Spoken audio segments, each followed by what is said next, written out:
Yu-Gi-Oh! Can be a complicated and confusing card game to get into. There are thousands of cards, and just as many rules. In this series, we're going to go over everything you need to know and acquire to play Yu-Gi-Oh! Join me in answering all of these questions and more. Welcome to Yu-Gi-Oh! Beginning to Winning.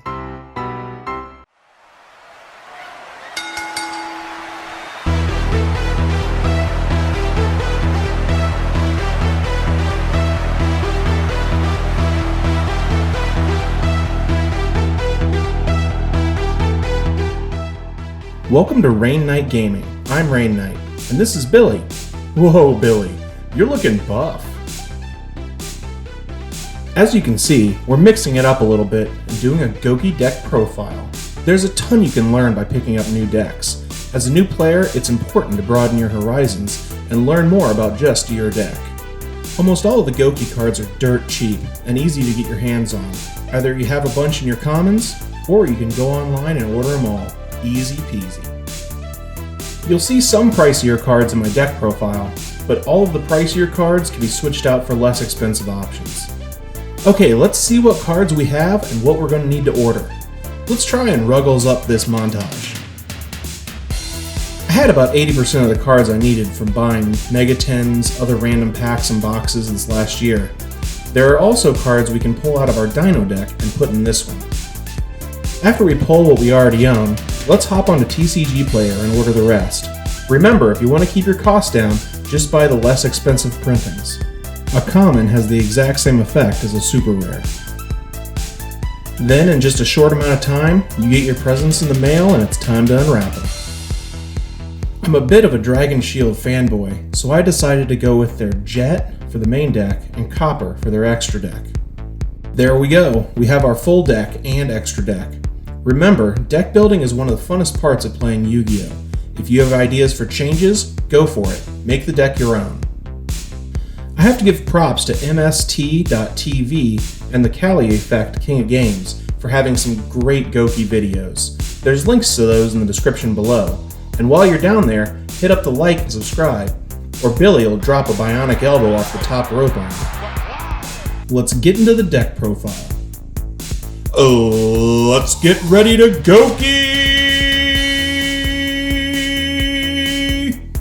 All Gouki monsters have two effects. The second effect is always the same. If you send a Gouki from the field to the graveyard, you get to search for a Gouki card from the deck to the hand. First up, we play both of our two level 1 Earth Warrior monsters, Gouki Guts and Gouki Octastretch.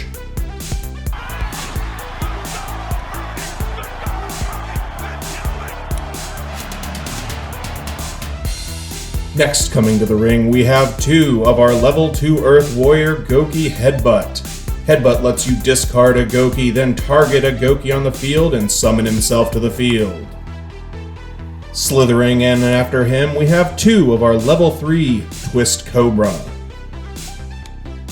And then crashing into the ring, we have our best Gouki, Gouki Suplex. We run 3 of Suplex because he has a fantastic effect. When he is normal summoned, you can summon another Gouki from your hand to the field for free. And our last Gouki is level 5 Riscorpio. If you don't have any monsters on the field, or you only have Gouki monsters on the field, you can normal summon him with no tribute. And our next... Man, I don't think I can do that voice anymore.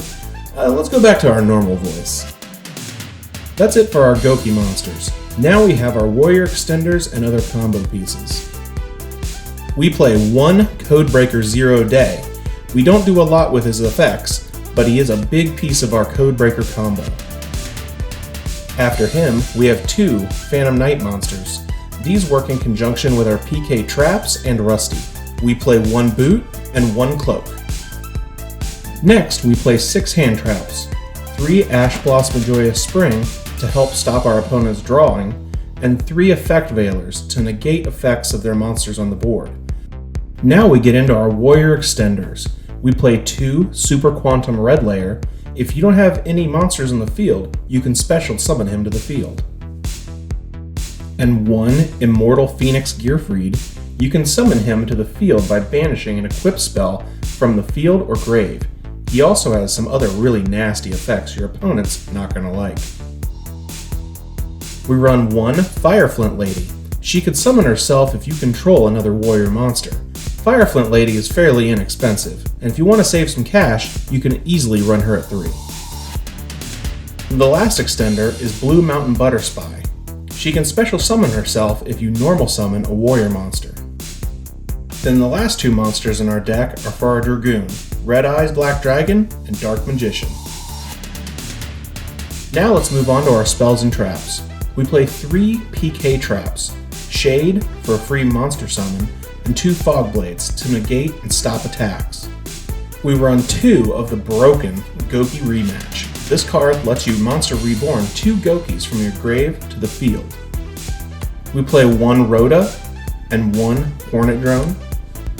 We play 1 Monster Reborn and 1 World Legacy Succession, which is basically just a second Monster Reborn, on top of our Gouki Rematch, which is a Monster Reborn. Next, we play 3 equip spells. Infernoble Arms Hautaclair? Maybe? Phoenix Blade and Psychic Blade. And for our last spell, we play Red Eyes Fusion to get to our Dragoon. This is a 41 card deck, but if you want to pull it back to 40 and feel more comfortable, just take out 2 of the equip spells and add Upstart Goblin. Try it, see if you like it. Now let's get into the extra deck. We play 1 Dragoon, because he's definitely a card, 1 Dweller for our Only Xyz play, and then we finish up with all Link monsters. I run 1 Link Spider, 1 Apollosa, Bow of the Goddess, and 1 IP Masquerena. We play 1 Avermax and 1 Linkcross. Then we get into our Codebreaker package.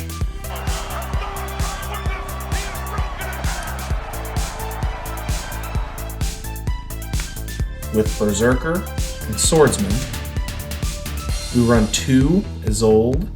The twins are pretty much our biggest part of our combo. 1 Anaconda, and this gets us to our Dragoon. 1 Unicorn. 1 Link Karibo. And our last card, fresh off the band boat, Rusty. And that's our Gouki lineup. Let's hop into Nexus and do a quick combo tutorial. You only need 1 Gouki and 1 Warrior Extender to get into your combo. Even better is if you have Suplex and a Gouki. Here we have Suplex and Cobra. We don't want to use Octo because we're going to summon a level 1 later on in our combo. You want to get as many Gouki names and different levels into the graveyard as you can. Now go into your extra deck and link to summon Isolde to the extra monster zone.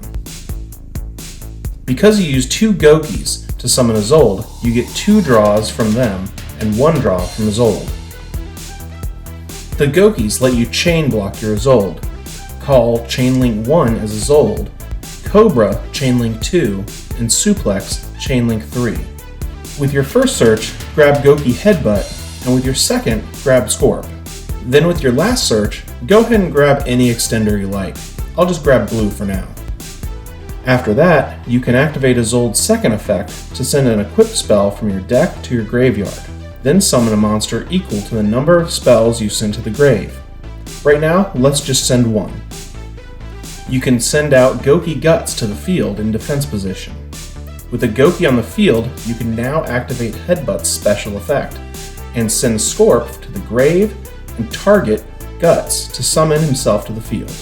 Next, we're going to Link Summon our level 1 to summon Link Karibo. This lets you draw a new Gouki card, which you're going to want to pull Gouki Rematch. Next, to protect yourself from Nibiru, you're going to want to do a Link 4 and summon your Apollosa. This gets you another search after sending Gouki Headbutt. Go ahead and grab your second Rematch, or a Suplex. I just like to have both spells in hand. Now, just to get it in hand, I'm going to banish 2 warrior monsters and get Phoenix Blade. Now, you want to activate Gouki Rematch and put 2 Gouki monsters from your grave to the field. Next up, we're going to go into our Codebreaker combo. We're going to link to summon our Swordsman using our 2 Goukis. You're going to need to co-link with your Apollosa. That means lining up their arrows. For Apollosa, it's her down arrow. For Swordsman, it's his up arrow. This lets you summon your 0 day from your deck or hand to the field. Now we're going to use both of our code breakers to link 3 summon out our Berserker. Don't forget to co-link him with Appaloosa. When you do that, you can summon back both monsters you used to summon him. Isn't that broken? Next, we're going to do something a little weird. We're going to link 1 summon our Link Cross using our Link 3 Berserker, and we're going to make 1 token. You can make a second one and use it later, but for now, we're just going to do 1. Now remember that Link Karibo that we summoned earlier on? We're going to use that to take over one of the tokens.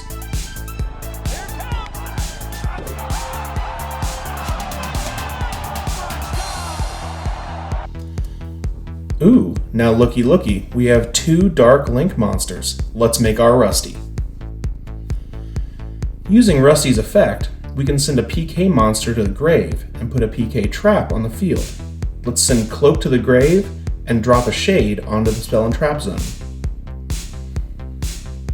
Next, we're going to activate Cloak in the grave to put a Boots in our hand. And because Rusty is summoned, you can summon Boots straight onto the field. Then we're going to use Boots and Link Cross to Link 2 summon Anaconda, but hold off using his effect just yet. If you do so, you're going to lock yourself out of summoning for the rest of the turn.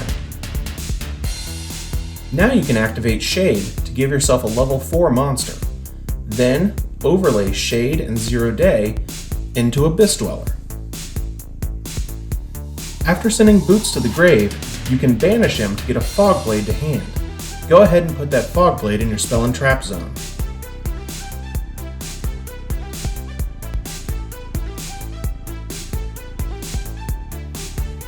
Now we can finish off our combo by activating Anaconda. Pay 2,000 life points, send your Red Eyes Fusion to the graveyard to summon out your Dragoon by sending from your deck to the graveyard Red Eyes Black Dragon and Dark Magician. Now pass turn, and in their standby phase, activate your Abyss Dweller to make sure that they can't activate any card effects in their graveyard. Now we get to see if they can get through a 3-negate Appaloosa, a Dragoon, an Abyss Dweller, and a Fog Blade. And that's the team that we're bringing to the ring. This is a fun, powerful, and cost-effective deck to play. Thanks for watching, and from Billy and I, we'll see you next time. See ya! What you gonna do when Gouki runs wild on you?